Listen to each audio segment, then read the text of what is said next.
La signalisation permet le dépassement de ce motard. Oui, réponse A. Non, réponse B. Je dépasse. Oui, réponse C. Non, réponse D.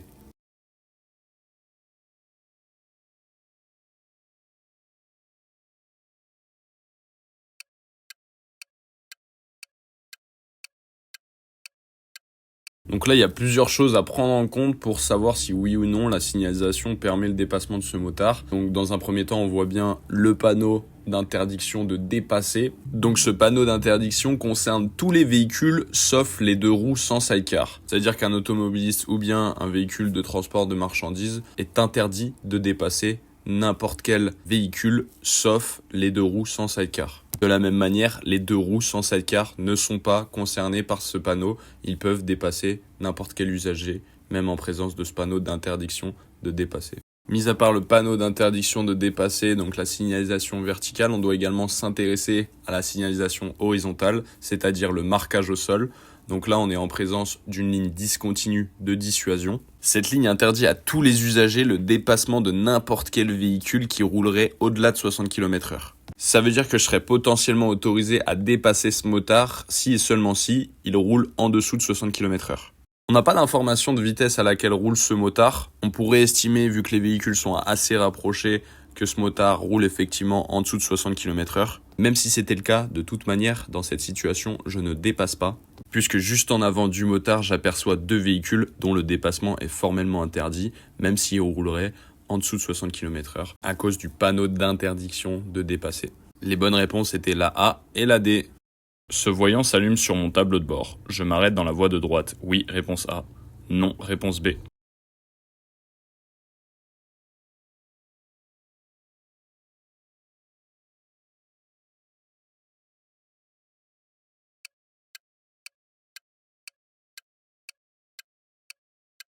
Alors, lorsque ce voyant s'allume sur mon tableau de bord, ça signifie qu'il y a un problème avec l'ESP. Donc l'ESP, qu'est-ce que c'est ? C'est un système d'aide à la conduite qui permet de garder le contrôle de la trajectoire du véhicule. C'est notamment très important sur les routes assez sinueuses où on va avoir plusieurs virages. Maintenant, de manière générale, quand le voyant est orange, il n'implique pas un arrêt immédiat. Donc non, on ne va pas s'arrêter dans la voie de droite qui est une bande d'arrêt d'urgence. Par contre, il faut bel et bien s'arrêter à la prochaine station-service et faire peut-être appel à un garagiste pour régler le problème. Donc la bonne réponse était bien non, réponse B. L'ordre de passage est le suivant. A, B, C, réponse A. A, C, B, réponse B. B, A, C, réponse C.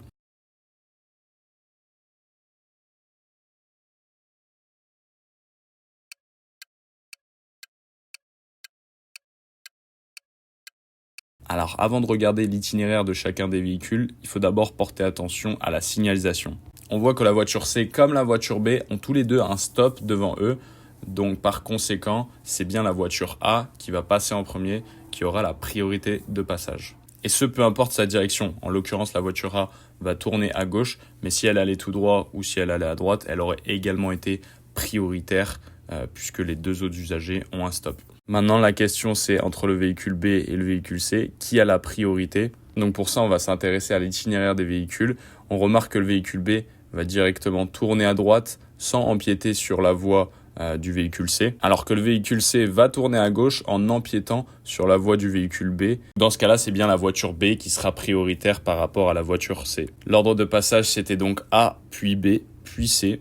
C'était donc la réponse A. À partir de ce panneau, la limitation de vitesse passera à 50 km/h. Oui, réponse A. Non, réponse B. Si la voiture noire venant d'en face tourne à sa gauche, je devrais lui céder le passage. Oui, réponse C. Non, réponse D.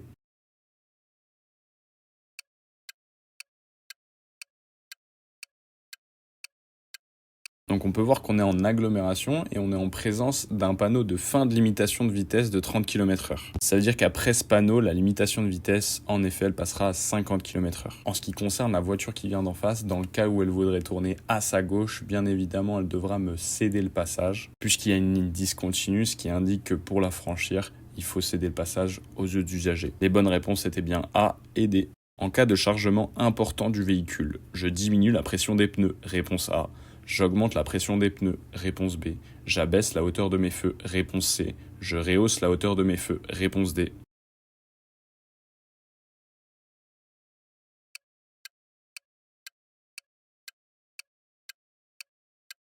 Lorsqu'on charge de manière conséquente son véhicule, c'est important d'augmenter la pression des pneus, puisque la pression préconisée pour les pneus dépend avant tout du poids total du véhicule. Donc forcément, quand on le charge de manière conséquente, son poids total augmente, donc on augmente la pression des pneus. Concernant la hauteur des feux, quand on a un chargement important, l'arrière du véhicule a tendance à être abaissé, ce qui va surélever la partie avant du véhicule, donc les feux vont être trop hauts. C'est pour ça qu'il est important d'abaisser la hauteur des feux en cas de chargement important du véhicule. Les bonnes réponses étaient donc la B et la C.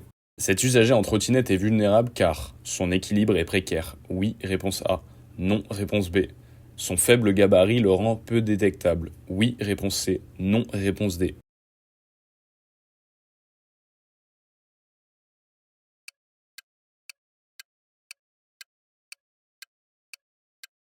Que ce soit les cyclistes, les piétons ou les trottinettes, ils sont tous vulnérables du fait de leur gabarit. Leur faible gabarit forcément les rend peu détectables sur la route quand on compare avec une voiture. Ils sont également vulnérables, surtout pour les usagers en trottinette, en ce qui concerne l'équilibre. En cas de choc, même très léger, ils perdront l'équilibre et n'ont pas forcément de protection.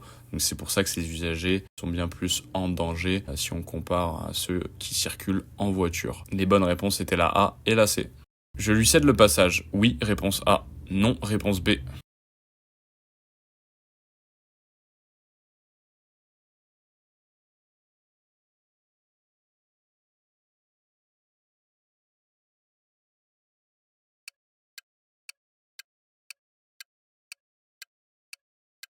Donc la première chose à regarder, c'est le marquage au sol, plus spécifiquement celui juste en face, juste au pied de la voiture rouge. Peut-être un peu compliqué à distinguer, mais il s'agit bien d'une ligne blanche, donc un stop pour la voiture rouge qui doit bien évidemment céder le passage à gauche et à droite. Donc je ne cède pas le passage à la voiture rouge dans le cas où elle voudrait venir dans ma voie. Donc non, réponse B. Ce bébé est bien installé. Oui, réponse A. Non, réponse B. Est en sécurité. Oui, réponse C. Non, réponse D.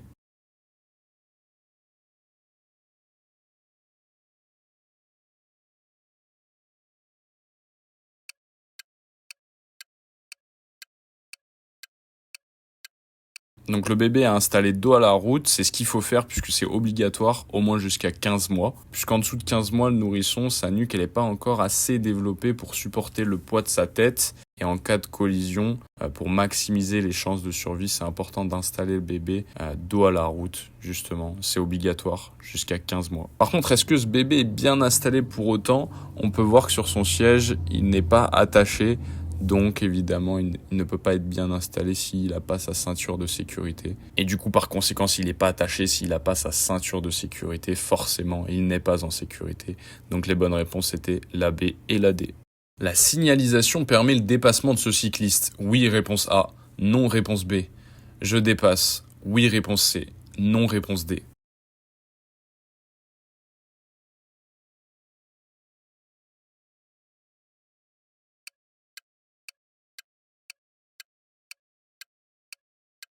Donc on est en présence d'une ligne continue qui nous interdit le franchissement et le chevauchement de cette même ligne, qui nous interdit donc le dépassement de n'importe quel véhicule. Et comme toute règle, il y a des exceptions et le dépassement d'un cycliste est l'une d'elles. Donc je suis autorisé à dépasser cycliste uniquement en chevauchant cette ligne continue. Je ne suis pas autorisé à la franchir, mais je peux dépasser cycliste en chevauchant cette ligne continue. Il y a également d'autres exceptions. Je suis aussi autorisé à dépasser un animal, donc il pourrait avoir un cavalier sur la route, auquel cas je serais autorisé à dépasser justement ce cavalier en chevauchant la ligne continue. Et également le cas où il y aurait un obstacle sur la route, pareil, je pourrais chevaucher la ligne continue pour contourner l'obstacle. Donc la signalisation permet bien le dépassement de ce cycliste. Maintenant la question c'est, est-ce que je peux dépasser ce cycliste en toute sécurité? Est-ce que les conditions le permettent? Eh bien oui, j'ai une bonne visibilité vers l'avant, il n'y a aucun véhicule qui vient dans le sens inverse dans la voie de gauche. A priori, il n'y a aucun véhicule en arrière. Bien évidemment, je contrôle bien mes rétroviseur gauche et l'angle mort avant de mettre le clignotant gauche pour entamer le dépassement. Et dernier critère à respecter, je suis hors agglomération, il faut bien veiller à laisser 1,50 m d'espace latéral et de chevaucher cette ligne continue et bien faire attention à ne pas la franchir. Et dans ce cas-là, toutes les conditions seront réunies pour dépasser ce cycliste en toute sécurité et en toute légalité. Les bonnes réponses étaient la A et la C. Petite pause juste pour te rappeler que tu peux avoir accès à plein de ressources pour réussir le code de la route à tous les coups en cliquant sur le premier lien en description. Tu vas pouvoir avoir accès à de nombreux sujets d'examen blanc et de tests interactifs comme celui-là. Conduire avec un champ visuel de moins de 120 degrés est? Réponse A. Conseillé. Réponse B. Toléré. Réponse C. Interdit. Le conducteur doit s'assurer que son acuité visuelle soit compatible avec la conduite d'un véhicule à moteur. Outre le fait que le conducteur doit avoir une acuité moyenne de 5 dixièmes pour l'ensemble des deux yeux, son champ visuel ne doit pas être inférieur à 120 degrés. Si cela est le cas, la conduite lui sera interdite. Réponse C. Plus je roule vite plus, mon champ visuel se réduit. Réponse A. Oui. Réponse B. Non. Mon angle de vision augmente. Réponse C. Oui. Réponse D. Non. Notre capacité visuelle diminue quand la vitesse augmente. Par exemple à 40 km/h, mon champ de vision est de 100 degrés. À 100 km/h il est de 45 degrés.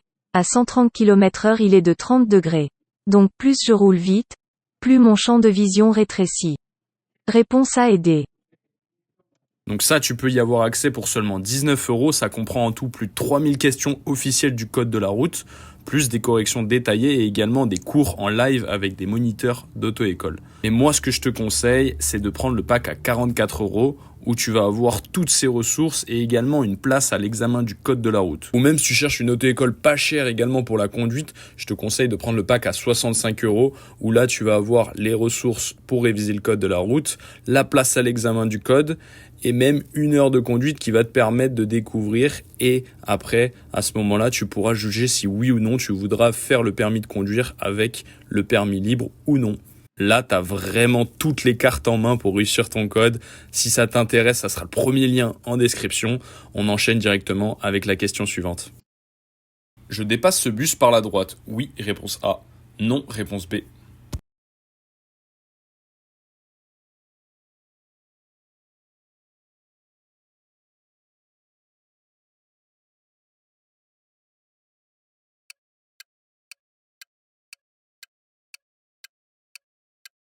Donc en France, dans le code de la route, le dépassement par la droite est formellement interdit. Par contre, encore une fois, il y a des exceptions. Donc, la première exception, c'est dans le cas où on aurait deux itinéraires différents. Donc c'est souvent le cas sur l'autoroute, où chaque voie est assignée à une direction en particulier. Ou dans le cas d'une voie réservée. Donc là, c'est bien le cas, la voie de gauche est réservée au bus. Et dans ce cas-là, je peux dépasser ce bus par la droite. Donc oui, réponse A. En tant que jeune conducteur, je peux rouler à 110 km/h. Oui, réponse A. Non, réponse B. Rouler à 130 km/h. Oui, réponse C. Non, réponse D.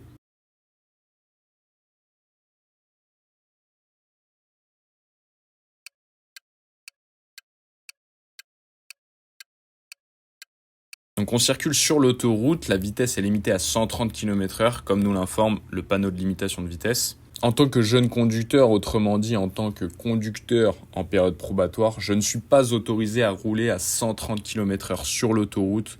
Je suis bel et bien limité à 110 km/h maximum.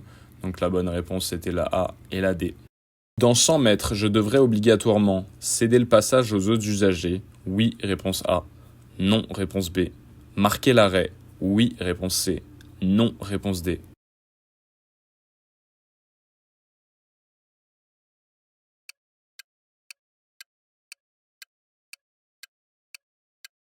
Donc il s'agit bien d'un panneau céder le passage. On a un panonceau juste en dessous où il y a marqué stop 100 mètres. Ce qui nous indique que dans 100 mètres, on va rencontrer un stop et non un céder le passage. Et donc évidemment, dans 100 mètres, il faudra bien céder le passage aux autres usagers et obligatoirement marquer l'arrêt. Les bonnes réponses étaient la A et la C. Ce voyant vient de s'allumer sur mon tableau de bord. Je dois m'arrêter immédiatement. Oui, réponse A. Non, réponse B. Il s'agit d'une surchauffe du liquide de refroidissement. Oui, réponse C. Non, réponse D.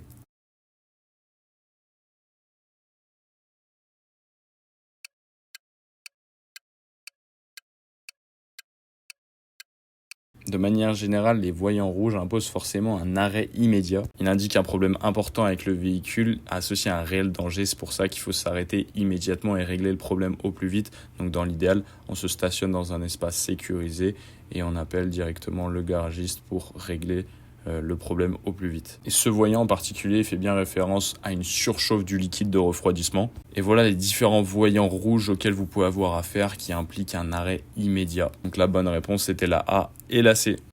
Concernant la ligne de dissuasion, elle interdit le dépassement, réponse A. Elle permet le dépassement de tout véhicule si les conditions sont favorables, réponse B. Elle permet le dépassement des véhicules lents, réponse C.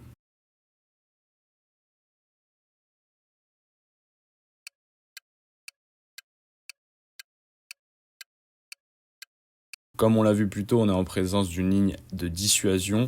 On voit que les traits sont très rapprochés par rapport à une ligne discontinue traditionnelle. Donc cette ligne, elle interdit le dépassement des véhicules allant au-delà de 60 km/h, mais elle nous permet justement le dépassement des véhicules lents qui circulent en dessous de 60 km/h. Donc la bonne réponse, c'était la réponse C. Un parcours connu augmente la vigilance. Oui, réponse A. Non, réponse B.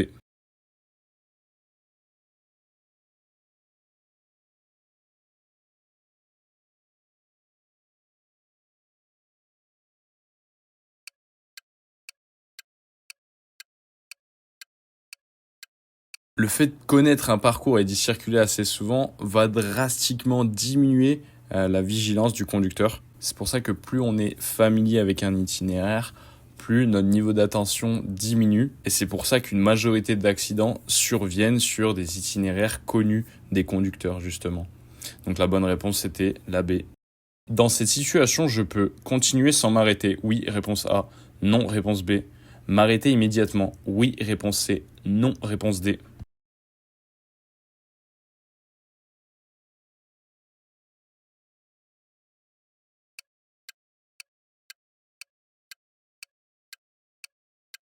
Donc dans cette situation, évidemment, on ne va pas continuer sans s'arrêter. On voit la voiture noire qui empiète un petit peu sur la voie. Mais surtout, même sans prendre en compte la voiture noire, on voit qu'il y a des piétons qui attendent au passage piéton pour traverser justement. Donc les piétons sont prioritaires. Donc forcément, il va falloir que je m'arrête pour leur céder le passage et pour faciliter le croisement avec la voiture noire. Bonne réponse, c'était la B et la C. Je roule à la même vitesse que le motocycliste. Dans cette situation, j'accélère, réponse A. Je ralentis, réponse B. Je garde la même vitesse, réponse C.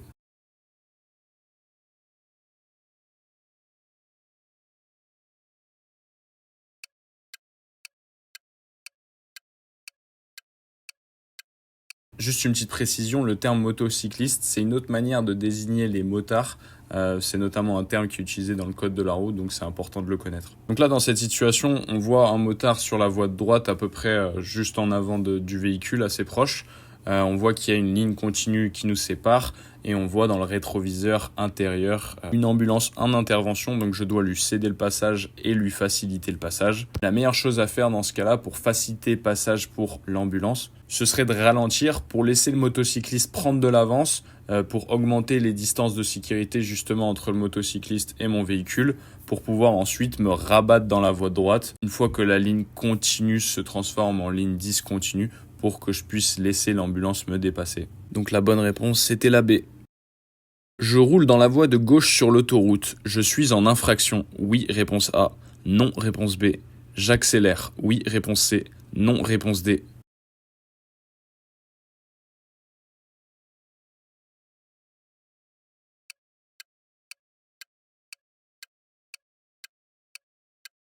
Sur l'autoroute, il y a une vitesse minimum à laquelle il faut rouler, notamment en ce qui concerne la voie de gauche qui est utilisée normalement pour dépasser. Et sur cette voie de gauche, sur l'autoroute, la vitesse minimale est fixée à 80 km/h. Donc si je roule à 75 km/h, je suis bien en infraction. Donc dans cette situation, forcément, il faut accélérer. Les bonnes réponses, c'était la A et la C. Je cède le passage. Oui, réponse A. Non, réponse B.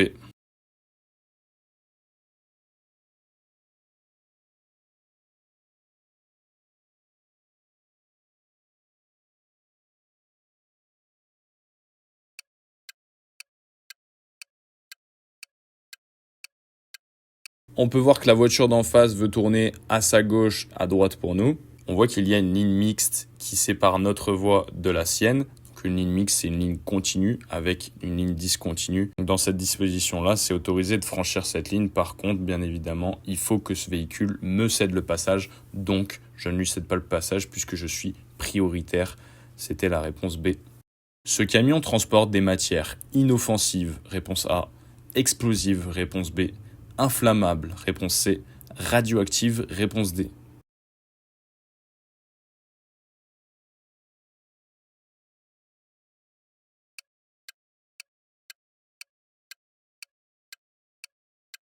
Sur les véhicules de transport de marchandises qui transportent des matières dangereuses, ils vont toujours avoir des panneaux qui nous indiquent justement sur la nature de ces matières, entre guillemets, ces matières dangereuses. Dans ce cas-là, il s'agissait bien de matières inflammables. Comme vous pouvez le voir à l'écran, là vous avez tous les types de panneaux que vous pouvez retrouver à l'arrière d'un véhicule de transport de marchandises qui nous indiquent justement la nature des matières dangereuses qu'ils transportent. La bonne réponse était bien la C.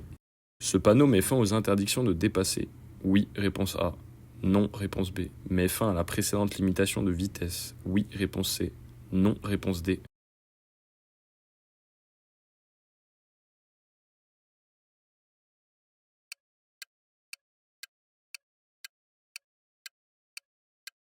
Alors ce panneau circulaire barré d'un trait met fin à toutes les interdictions précédentes. Donc il met bien fin aux interdictions de dépasser et également aux limitations de vitesse. Par contre, encore une fois, il y a des exceptions. Il ne met pas fin aux précédentes interdictions liées au stationnement ou à l'arrêt du véhicule. Les bonnes réponses étaient la A et la C. Le système qui évite le blocage des roues s'enclenche. De quel système d'urgence s'agit-il? L'ABS, réponse A. L'AFU, réponse B.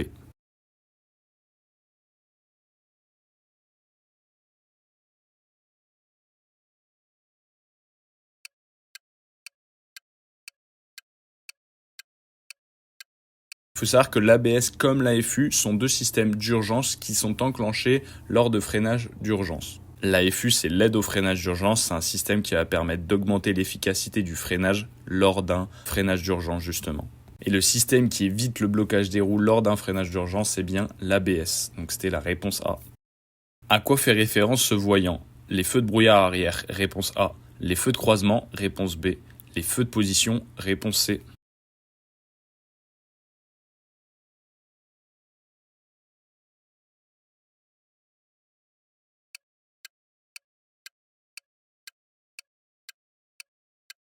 Ces deux voyants qu'on peut voir en fonction des modèles de voitures font référence au fonctionnement des feux de position. Donc c'était bien la réponse C. Je viens d'assister à un accident. Pour alerter les secours, je communique. L'identité des victimes. Oui, réponse A. Non, réponse B. Le nombre et le type de véhicule impliqué. Oui, réponse C. Non, réponse D.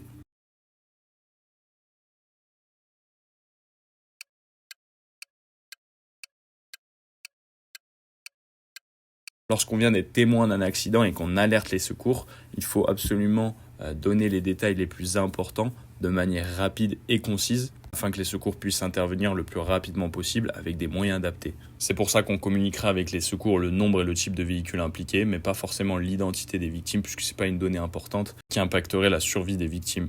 Donc c'était la réponse B et C. Je cède le passage. Oui, réponse A. Non, réponse B. J'allume mes feux de détresse. Oui, réponse C. Non, réponse D.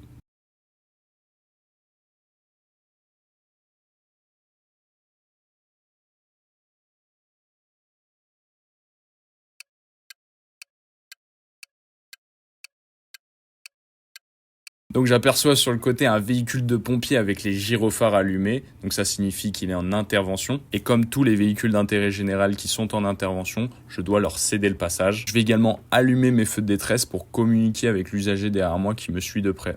Les bonnes réponses étaient la A et la C. Concernant le triangle de présignalisation, son utilisation est interdite sur l'autoroute. Oui, réponse A. Non, réponse B.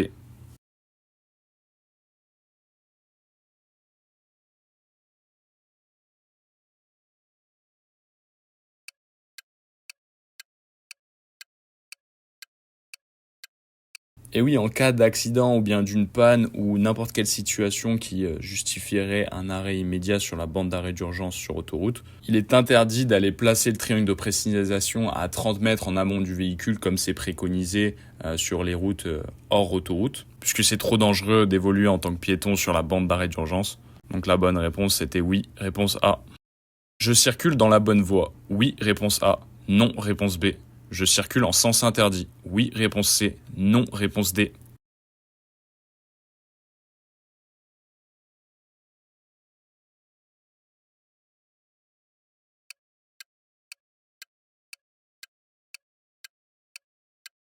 Qu'est-ce qui pourrait nous faire penser qu'on ne circule pas dans la bonne voie?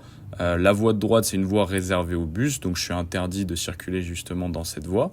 Donc je suis bel et bien dans la bonne voie et je ne circule pas en sens interdit. On voit un panneau sur la gauche qui est un panneau d'interdiction de stationner, mais c'est pas un sens interdit. Sinon, il y avait la bande cyclable qui est dans le sens inverse de la circulation qui pourrait nous porter un petit peu à confusion. Et en aucun cas, ça nous indique qu'on circule à contresens. Les bonnes réponses étaient la A et la D. À partir de ce panneau, la vitesse maximale autorisée pour un jeune conducteur est 100 km/h. Oui, réponse A. Non, réponse B. 110 km/h. Oui, réponse C. Non, réponse D.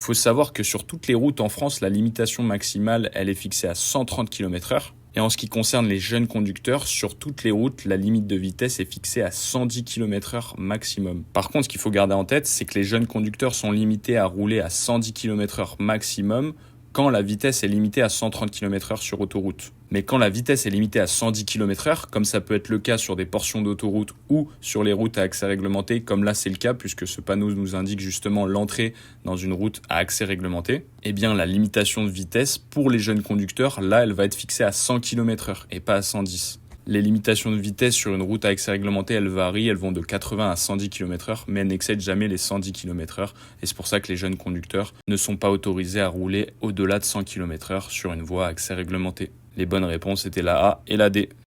Je peux allumer mes feux de brouillard arrière pour améliorer ma visibilité quand il pleut. Oui, réponse A. Non, réponse B.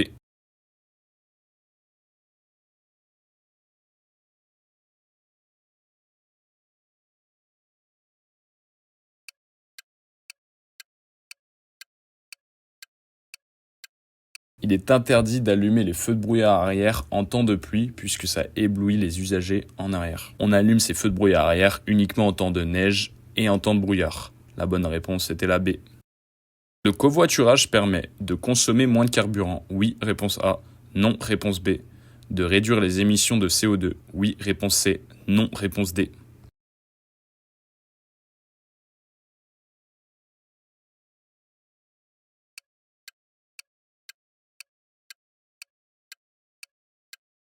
Le covoiturage permet par définition d'utiliser une seule voiture pour effectuer le même trajet au lieu d'utiliser une voiture par personne, ce qui va permettre forcément de consommer moins de carburant et de réduire les émissions de gaz carbonique. Les bonnes réponses étaient la A et la C.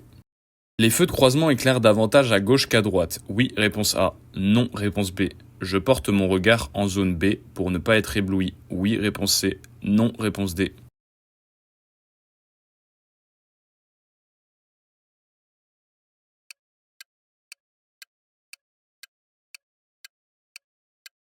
Alors, les feux de croisement éclairent davantage à droite et non pas à gauche. C'est un dispositif justement pour éviter un petit peu d'éblouir les autres usagers et pour éclairer un petit peu plus le côté trottoir. Mais je peux tout de même être ébloui par les feux, c'est pour ça que je vais porter mon regard en zone B pour éviter d'être ébloui et ainsi garder le contrôle sur mon véhicule, sur ma trajectoire. Les bonnes réponses étaient la B et la C. Concernant les médicaments dont un de ces pictogrammes figure sur la boîte, ces médicaments sont délivrés uniquement sur ordonnance. Oui, réponse A. Non, réponse B. La consommation de chacun de ces médicaments m'interdit de conduire le jour même. Oui, réponse C. Non, réponse D.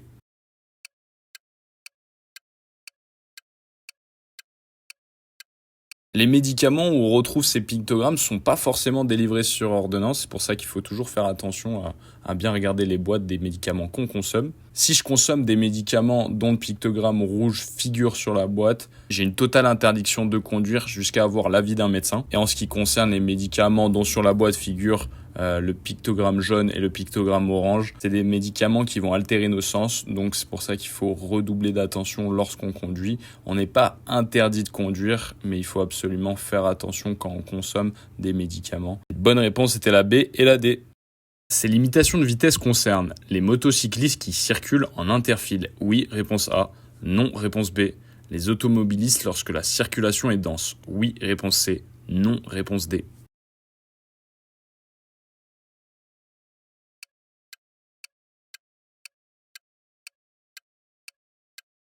Alors le panneau de limitation de vitesse nous indique la vitesse limitée à 50 km/h. On a un panonceau juste en dessous qui nous indique que cette vitesse concerne uniquement les motocyclistes en interfile. Donc les automobilistes ne sont pas concernés par cette limitation de vitesse. Les bonnes réponses étaient la A et la D. Pour dépasser ce cycliste, je dois laisser au minimum 1 mètre d'espace latéral de sécurité. Oui, réponse A. Non, réponse B. Laisser au minimum 1,50 m d'espace latéral de sécurité. Oui, réponse C. Non, réponse D.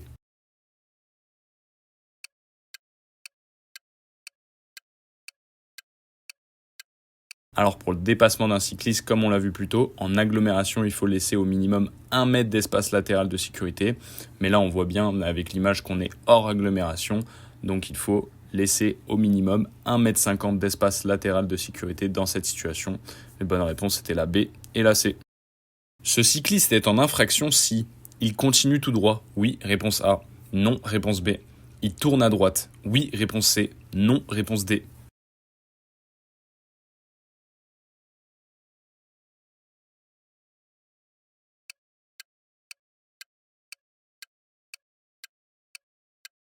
Alors la question, c'est pas de savoir s'il a le droit d'aller à droite ou s'il a le droit d'aller tout droit, c'est de savoir s'il est en infraction, s'il tourne à droite ou s'il va tout droit. Donc là, on a un feu rouge et juste en dessous, on a un panneau triangulaire avec le pictogramme de vélo et une flèche à droite. Ça nous indique qu'en tant que cycliste, même s'il y a un feu rouge, je peux tourner à droite. Donc le cycliste, il est bien en infraction s'il continue tout droit, mais par contre, s'il tourne à droite, il n'y a pas de souci, c'est autorisé. Donc les bonnes réponses étaient la A et la D. Concernant l'utilisation du défibrillateur automatisé externe, DAE, son utilisation requiert une formation obligatoire. Oui, réponse A. Non, réponse B. Est risquée si la victime n'est pas en arrêt cardiaque. Oui, réponse C. Non, réponse D.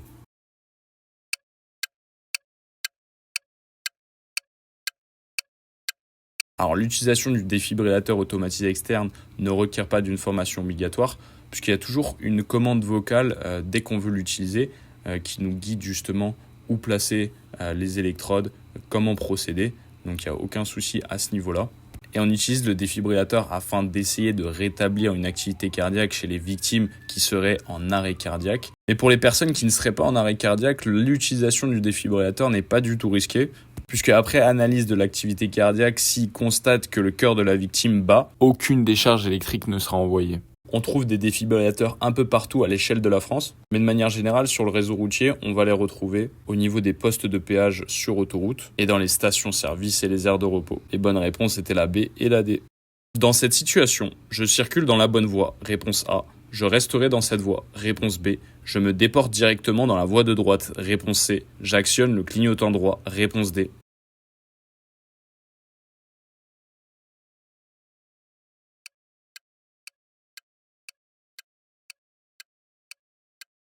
En analysant un petit peu la situation, on remarque sur la droite le marquage au sol qui nous indique la voie réservée aux véhicules lents. D'habitude, les traits sont plus rapprochés, mais là, ils sont éloignés. Ça signifie que la voie pour véhicules lents va bientôt se terminer. Je constate que je roule au-delà de 80 km/h, je circule bien dans la bonne voie. Si je roulerais en dessous de 60 km/h, je devrais justement circuler dans la voie de droite, dans la voie réservée aux véhicules lents. Mais puisque le marquage au sol, les traits espacés nous indiquent que cette voie réservée aux véhicules lents va bientôt se terminer, il va falloir que je me déporte sur la droite, puisque sur autoroute et en France en général, on circule à droite. On utilise uniquement là ou les voies de gauche pour dépasser. C'est pour ça qu'il faut également que j'actionne le clignotant droit pour prévenir les autres usagers que je vais me déporter sur la voie de droite. Les bonnes réponses étaient la A et la D.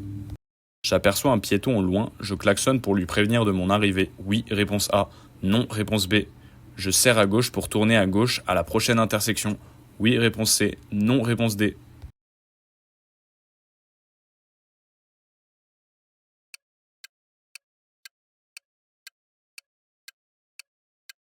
Alors dans un premier temps, à part en cas de danger imminent, il est interdit de klaxonner en agglomération.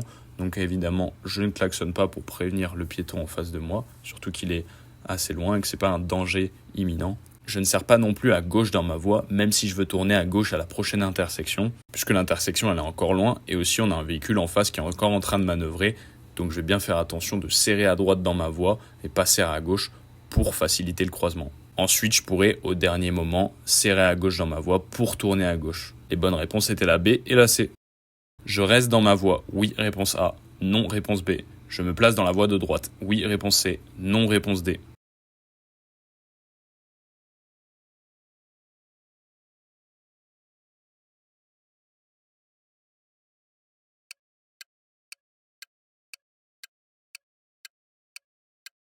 Donc là, encore une fois, le marquage au sol nous indique que la voie de droite est réservée aux véhicules lents. Cette fois, les traits sont rapprochés, ça veut dire que la voie continue sur une plus ou moins longue distance. Je vois que mon véhicule roule à 75 km/h, donc je ne vais pas me placer à droite. Pour me placer à droite, il faudrait que je roule en dessous de 60 km/h. Donc les bonnes réponses étaient la A et la D. Je circule dans une voie à sens unique. Oui, réponse A. Non, réponse B. Je dépasse. Oui, réponse C. Non, réponse D.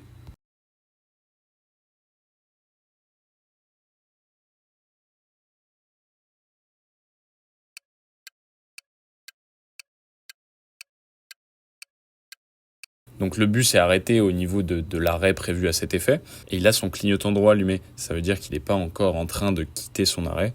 Donc je le dépasse. Je ne l'aurais pas dépassé, je lui aurais cédé le passage dans le cas où il aurait voulu quitter son arrêt, où il aurait son clignotant gauche allumé.